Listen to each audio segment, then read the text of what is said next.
Hello friends, health insurance AIR.com की तरफ से मैं सुमित भंडारी आपका स्वागत करता हूं। बहुत बहुत शुक्रिया इस वीडियो को देखने के लिए। आज का हमारा टॉपिक है क्लेम रिजेक्शन से बचने के लिए एक सबसे इम्पॉर्टेंट पॉइंट क्या है, यानी number 1 point which has to be considered to avoid claim rejection.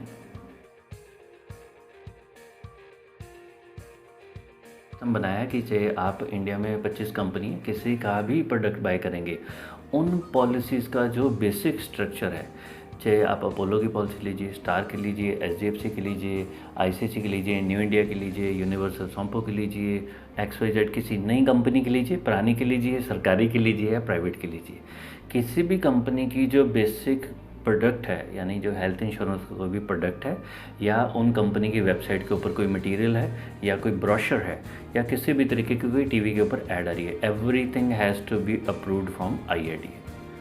तो IRDA इंश्योर करता है कि जब आप किसी कंपनी की पॉलिसी बाय कर रहे हैं तो जिस बेसिस के ऊपर क्लेम मिलेगा या नहीं मिलेगा, वो गाइडलाइन हर एक कंपनी में 99.99% सेम ही होती हैं। मतलब क्या हुआ, मैंने आज पॉलिसी बाय की तो क्लियर है पहले 30 डेज़ कुछ नहीं मिलेगा। नंबर 2, मैंने आज पॉलिसी बाय की तो अगले 2 साल, राइट, यानी पहले 2 साल यानी पहले 24 मंथ्स ऑफ द पॉलिसी बहुत सारी क्रॉनिक प्रॉब्लम है, 15 से 20 बीमारियां ऐसी होती हैं जो हेल्थ इंश्योरेंस में कोई भी कंपनी कवर ही नहीं करती है। आज आप किसी भी कंपनी की पॉलिसी लिए, किसी एजेंट से लीजिए, डायरेक्ट कंपनी से बाय करिए, चाहे ऑनलाइन बाय करिए, कहीं से भी पॉलिसी ले रहे हैं, आपकी पॉलिसी जो आपको एंड प्रोडक्ट मिल रहा है वो सभी कंपनियों का सेम है। किस मामले के अंदर कि उनकी जो बेसिक स्ट्रक्चर है वो सेम ही रहेगा। तो चाहे आज मैंने न्यू इंडिया की पॉलिसी बाय की है, चाहे स्टार की ली है, HDFC की, ICICI की ली, पहले 2 साल बहुत सारी जो 15 से 20 बीमारियां होती हैं कोई भी कंपनी कवर नहीं करेगी, राइट। तीसरी चीज़, जब मैंने पॉलिसी बाय की है उस टाइम के ऊपर जो प्री एग्जिस्टिंग प्रॉब्लम है, प्री एग्जिस्टिंग प्रॉब्लम क्या हुई, कोई गायनी प्रॉब्लम है, कोई PCOD की ट्रीटमेंट चल रही है, कोई हमारी BP की मेडिसिन चल रही है, हाइपरटेंशन है, आज से 5 साल पहले मैंने 6 महीने की ट्रीटमेंट कराई और मैं ब्लड प्रेशर ठीक हो गया, तो क्या ये मेंशन करना है, नहीं करना, 100% करना है। आज से 25 साल पहले TB हुई थी, क्या उसको मेंशन करना है, 100% मेंशन करना है। आपके पास सिंपल एक गाइडलाइन है, पिछले आपकी उम्र 50 साल है तो 5 साल से लेके अभी तक 5 दिन के जब थे तब से लेके आज तक कोई भी आपकी ट्रीटमेंट हुई है, अगर हॉस्पिटल में एडमिट हुए हैं, आपको बताना कंपलसरी है। सिंपल सी बात है, इसके अंदर कोई दो राय नहीं है। आपने कोई चीज़ कंपनी को बताई, या अगर कंपनी ने अपना मेडिकल चेकअप कराया, उसके अंदर कोई फाइंडिंग आई, कोई डिजीज़ आई, कोई कंडीशन आई, कोई इलनेस हुई, कोई सिम्टम्स आपके पता लगे हैं कंपनी को, तो कंपनी उसको बोलेगी pre existing disease. Pre existing disease किसी भी कंपनी में कम से कम 2 साल और ज़्यादा से ज़्यादा 4 साल तक कवर नहीं होता। ये कंपनी की गाइडलाइन है। कोई कंपनी प्री एग्जिस्टिंग प्रॉब्लम, यानी मेरे को BP है, मैंने पॉलिसी ली, कंपनी को बताया और 2 साल के बाद कोई भी BP के रिलेटेड क्लेम है, जिसको बोलते हैं hypertension and related complication, cover होंगी। लेकिन ये चीज़ क्लियर है, पहले 2 साल कवर नहीं होंगी। तो आपका 30 डेज़ का वेटिंग पीरियड और 2 साल का वेटिंग पीरियड और प्री एग्जिस्टिंग प्रॉब्लम, यही 3 वजह हैं जिसके बेसिस के ऊपर क्लेम रिजेक्ट होते हैं। ये इंडिया में सभी कंपनियों के अंदर कॉमन होता है। तो अगर मेरे को कोई कंपनी वाला ये बोलता है मेरी कंपनी बहुत अच्छी है क्लेम के मामले में, तो मैं क्या उनसे पूछता हूँ कि भी क्या आपकी कंपनी के अंदर, अगर मैं आज पॉलिसी लेता हूँ 2 साल के अंदर मेरे को किडनी स्टोन हो जाता है, पाइल्स की प्रॉब्लम हो जाती है, कोई जॉइंट रिप्लेसमेंट है, कोई सिस्ट ट्यूमर की फैमिली में किसी को दिक्कत है, यू नो, तो क्या आपकी कंपनी क्लेम देगी? Answer is no. जब कोई कंपनी दे ही नहीं रही तो पैमाना क्या आ जाता है, बेंचमार्क क्या है, किस बेसिस के ऊपर हम कह सकते हैं ये कंपनी बहुत अच्छी है वो। अब फिर हम अपने मेन टॉपिक के ऊपर आएंगे। तो क्लेम क्यों रिजेक्ट होता है? जब आपने पॉलिसी बाय की है, चाहे डायरेक्ट कंपनी से बाय की है, वहाँ पे भी एक कॉल सेंटर एग्जीक्यूटिव है, उससे पॉलिसी बाय कर रहे हो, चाहे आपने किसी ऑनलाइन पोर्टल पे कंपेयर करके बाय कर रहे हैं, वहाँ पे भी एक कॉल सेंटर एग्जीक्यूटिव है जो आपको अपना प्रोडक्ट बेचने की कोशिश कर रहा है क्योंकि उसके टारगेट्स हैं। चाहे आपने किसी दोस्त से बाय की है, वो भी एक कंपनी का एजेंट है, वो भी पॉलिसी बेच रहा है, परफेक्टली फाइन, कोई गलत बात नहीं है, सबने अपना घर चलाना है। मैं उस पॉइंट के ऊपर बात नहीं कर रहा हूँ। आपने जब भी पॉलिसी बाय करनी है, चाहे ऑनलाइन बाय करिए चाहे ऑफलाइन बाय करिए, अगर आप ये चाहते हैं कि ज़िंदगी में कभी आपका क्लेम रिजेक्ट ना हो या रिजेक्शन की प्रोबेबिलिटी कम से कम हो, तो एक ही उसका तरीका है, अपनी कंपनी के प्रपोजल फॉर्म को लीजिए, उसको पढ़िए, अंडरस्टैंड करिए। जब तक सारे क्वेश्चन समझ नहीं आ जाते तब तक उस कंपनी के प्रोडक्ट को बाय मत करिए। नहीं समझ आते 4 दिन और लगा लो, बाद में कोर्ट कचहरी के चक्कर लगाने से बेहतर है आज 4 दिन उसकी पढ़ाई कर लो, अच्छे से अंडरस्टैंड करो। भाई जब आपको क्वेश्चन ही नहीं समझ आएगा तो आंसर तो आप गलत दे ही दोगे ना। सिंपल सी बात है, कोई पर्सन मेरे से पूछता है कि जी क्या ये XYZ प्रॉब्लम आपको है या नहीं है, भाई मेरे को पता होनी चाहिए ना ये पाइल्स होता क्या है, हाइड्रोसील क्या होता है। बहुत सारे लड़कों को नहीं पता होता हाइड्रोसील क्या होता है।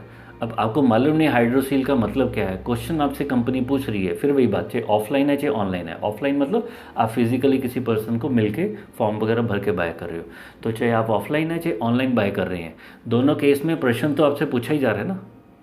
तो अगर कभी कोई ऑनलाइन पोर्टल से आप पॉलिसी बाय कर रहे हो, वो कहते हैं हम आपको एक फॉर्म भेज देते हैं, उसको भर के भेज दीजिए, kindly be sure about it कि वो जो आपसे कंपनी फॉर्म मांग रही है क्या वो IRDA अप्रूव्ड फॉर्म है, या जो वो फॉर्मेट आपको भेजा जा रहा है क्या वो इंश्योरेंस कंपनी का ऊपर नाम लिखा हुआ है कि ये पॉलिसी रेलीगेयर की है, मैक्स की है, न्यू इंडिया की है।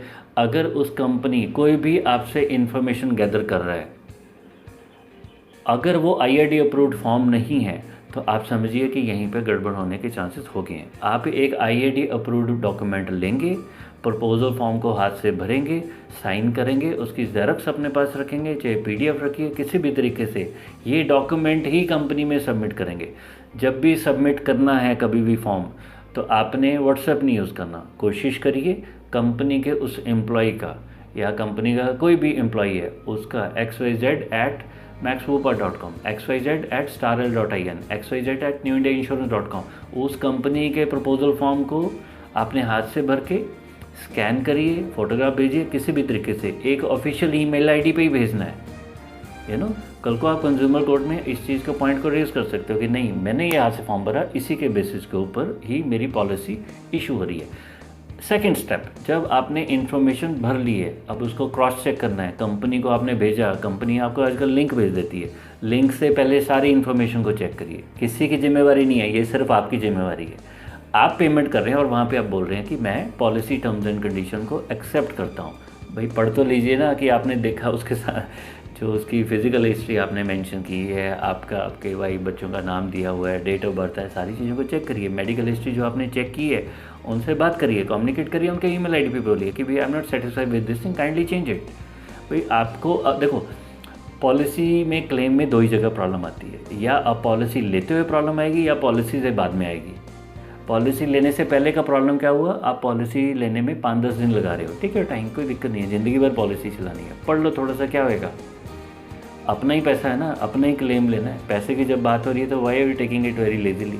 मेंशन करो, आपको प्रॉब्लम मेंशन कोई करने से 10% एक्स्ट्रा पैसे ले रहे हैं तो कंपनी तो लेगी ना। बीमार कौन हो रहा है, आप बीमार हो रहे हो, वेट आपका ज़्यादा है, BP की प्रॉब्लम आई सी, हम कंपनी को ब्लेम कर रहे हैं कि भी आप हमारे ऊपर प्रीमियम के ऊपर लोडिंग लगा रहे हैं। भाई इससे अच्छा आप हेल्दी रह लो। अगर बीमारी होगी तो उसका जुर्माना तो भरना ही पड़ेगा ना। किसी केस में आप कहते हो कि नहीं यार मैं नहीं बताता, तो फिर क्या होगा, इसको बोलते हैं फ्रॉड। 420 का केस है, मिस इन्फॉर्मेशन प्रेजेंट कर रहे हैं। तो किसी भी केस में क्लेम कब रिजेक्ट होता है, जब भी कोई कंपनी क्लेम रिजेक्ट करती है, आपको वो लीगल रीज़न देती है कि ये मटेरियल फैक्ट्स के ऊपर हमें ये चीज़ पता लगी है, इस बेसिस पे हम आपका क्लेम रिजेक्ट कर रहे हैं।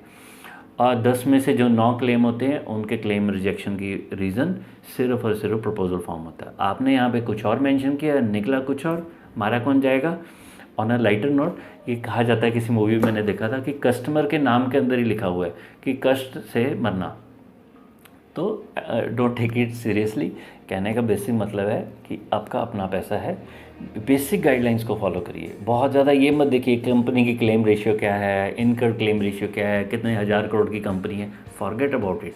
1000 करोड़ की कंपनी IRDA अपने आप देखेगी ना, अपने को क्या लेने देना। अपने को ये देखना है हमारे घर में क्या है। आप अपने पेरेंट्स की पॉलिसी ले रहे हैं, आपको मालूम है आपकी मदर 16 साल की थी, उनको कोई प्रॉब्लम हुई थी नहीं थी, शादी से पहले क्या प्रॉब्लम हुई है, शादी के बाद क्या प्रॉब्लम हुई है, कितनी गायनी प्रॉब्लम्स उनकी हुई हैं, आपको क्या मालूम। वो उन चीज़ों पे मेहनत करिए ना जो चीज़ें पता करने वाली हैं, यानी अपनी गलती से बचना है। ज़्यादा मेहनत उधर मत लगाइए कि भाई बाहर क्या हो रहा है। प्रपोजल फॉर्म को भरिए, जब आप प्रपोजल फॉर्म को अच्छे से भरेंगे 4 चीज़ें मेंशन होंगी। पॉलिसी 3 दिन की बजाय 3 हफ्ते में इशू होगी, नो प्रॉब्लम। जब इशू होगी तो आपको क्लेम मिलेगा। स्टार्टिंग में अगर आप अपना टाइम बचाने के लिए ऐसी पॉलिसी बाय कर लेते हो कि जहाँ पे हेल्थ चेकअप नहीं हो रहा, आपको पास चॉइस है, एक कंपनी कह रही है हम आपका मेडिकल चेकअप कराएंगे, दूसरी कंपनी भी उतने रेट के ऊपर कह रही है मेडिकल चेकअप नहीं करवाएंगे, करवा लो चेकअप। हाँ, आप कहते हो कि नहीं आजकल कोरोना की वजह से नहीं कराना, तो आपका डिसीजन है। Ideally you should go for health checkup. Health checkup करा के ही पॉलिसी बाय करिए।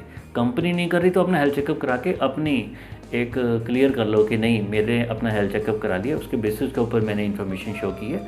ज़्यादा है कंपनी को प्रपोजल फॉर्म, उनको बोलो इंसिस्ट करो मेरा हेल्थ चेकअप कराओ। याद रखिए जो कंपनियां बार बार ये कहती हैं हम तो हेल्थ चेकअप नहीं कराते 60 साल तक कभी ना कभी प्रॉब्लम आनी ही आनी है। क्योंकि देखो आप डॉक्टर नहीं हो, आपको क्या मालूम जो आप डिक्लेरेशन दे रहे हो आपके परिवार में आपकी हेल्थ कैसी है। तो कोशिश करिए, नहीं समझ आता हेल्थ चेकअप कराइए, किसी कंसल्टेंट को हायर करिए, समझिए। पॉलिसी मैटर नहीं करती, कंपनी मैटर नहीं करती, नई कंपनी, प्राइवेट कंपनी, टीपीए क्या होता है, एनएस होता है, ये सब टाइम वेस्टेज है। इनकी अपनी इंपॉर्टेंस है जब आप एट पार दो कंपनी को कंपेयर कर रहे हो, सेम बजट में दो कंपनी आपको डिफरेंट टाइप की वैल्यू एडेड सर्विसेज ऑफर कर रही हैं, वहाँ पे इस टाइप का कंपैरिजन करिए। पहले मेहनत किस पे करनी है, प्रपोजल फॉर्म पे, टर्म्स एंड कंडीशन। वो कोई क्यों नहीं पढ़ता, क्योंकि बोरिंग होता है। टर्म्स एंड कंडीशन 32 पेज का डॉक्यूमेंट है, वो क्यों नहीं हम लोग पढ़ते, क्योंकि वो बोरिंग है। और वहाँ पे हम पकड़े जाते हैं, अपनी गलती पकड़ी जाती है कि भाई नहीं मैंने पढ़ लिया था, जानबूझ के गलती नहीं करते हम लोग, लेकिन इंसान अपनी जिम्मेवारी से भागता है। तो जब आप किसी कंपनी की वेबसाइट के ऊपर IRDAI की वेबसाइट पे जाके चेक करते हो, इट इज़ वेरी एक्साइटिंग, जज करना बड़ा अच्छा लगता है ना हमें कि भाई नहीं ये कंपनियाँ, इस कंपनी का 90% है क्लेम सेटलमेंट रेशियो, उसका 95% है। भाई क्या कंपैरिजन कर रहे हो आप। क्लेम सेटलमेंट रेशियो अगर कंपेयर करना है तो दोनों कंपनियों का डाटा चेक करिए ना, इसके 4 लाख क्लेम है, दूसरे 4 लाख के क्लेम है, एक कंपनी के क्लेम 7 लाख हैं, दूसरे के हैं 3 लाख रुपए। कंपैरिजन क्या कर रहे हो आप। करना है प्रॉपर तरीके से करिए, स्किल को एक्वायर करिए, एनालाइज करना सीखनी है, उसके बाद करिए। मैं ये नहीं कहता हूँ आप जो कर रहे हैं गलत कर रहे हैं, आपकी मंशा बिल्कुल ठीक है। मेहनत अगर करनी है तो अपने प्रपोजल फॉर्म पे करिए, टर्म्स एंड कंडीशन पे करिए। पॉलिसी बाय करना बहुत मेहनत का काम है, अगर सही तरीके से बाय करना है शुरू में मेहनत कर लिए, ताकि बाद की देखो तकलीफ़ या पहले होगी या बाद में होगी। मैं बार बार यही बोलता हूँ, अगर शुरू में लीनियंसी रखो कि जल्दी जल्दी पॉलिसी करा लेते हैं तो बाद में फिर कोर्ट कचहरी के चक्कर लगाने पड़ते हैं। तो मेहनत तो दोनों जगह है, पहले कर लो तो बेहतर है। तो बड़ा सिंपल सी लैंग्वेज के अंदर मैं आपको यही बोलूँगा, अगर आप क्लेम रिजेक्शन से बचना चाहते हैं, कंपनी का प्रपोजल फॉर्म हमेशा हाथ से भरिए। अगर कहीं पर पॉलिसी बाय करते आपके एडवाइज़र आपको ये गाइड कर रहे हैं कि नहीं इसको मेंशन मत करिए, तो उस कंपनी से भी दूर भाग जाइए, उस एडवाइज़र से भी दूर भाग जाइए। इंडिया में मेजॉरिटी जो आपको लोग एडवाइस करने वाले अच्छे ही मिलेंगे। सिर्फ मेरा पर्पज़ ये है कि आपको एक गाइडलाइन देने की किस तरीके से आप क्लेम रिजेक्शन से बच सकते हैं। अच्छे पर्सन से पॉलिसी बाय नहीं कर पाएंगे अगर आप, तो उससे भी क्लेम रिजेक्शन की प्रोबेबिलिटी हो जाती है।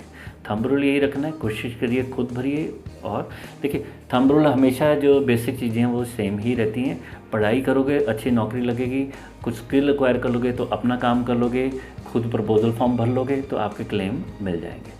ठीक है, तो इन अ वेरी सिंपल लैंग्वेज जो मैं मैसेज देना चाहता था यही था कि काइंडली सावधानी के साथ पढ़ के ही साइन करिए। चलिए आपकी तरफ से कोई सजेशन होगी तो मोस्ट वेलकम। अगर किसी ने हमें कांटेक्ट करना है तो काइंडली 6 या 7 बजे से पहले ही कांटेक्ट करिए। We also have personal life, तो 7 बजे के बाद we don't entertain any call. तो आपकी अगर इस वीडियो के अंदर आपको कोई भी वैल्यू एडिशन लगी, आपको लगा हमने कोई अच्छा काम किया है, तो इसको लाइक करिए, शेयर करिए, अपने दोस्तों तक पहुँचाइए। आपको ये चैनल के बारे में हमारा स्ट्रक्चर अच्छा लगा तो काइंडली इस चैनल को लाइक करिए। इस वीडियो को देखने के लिए बहुत बहुत शुक्रिया। Thank you very much.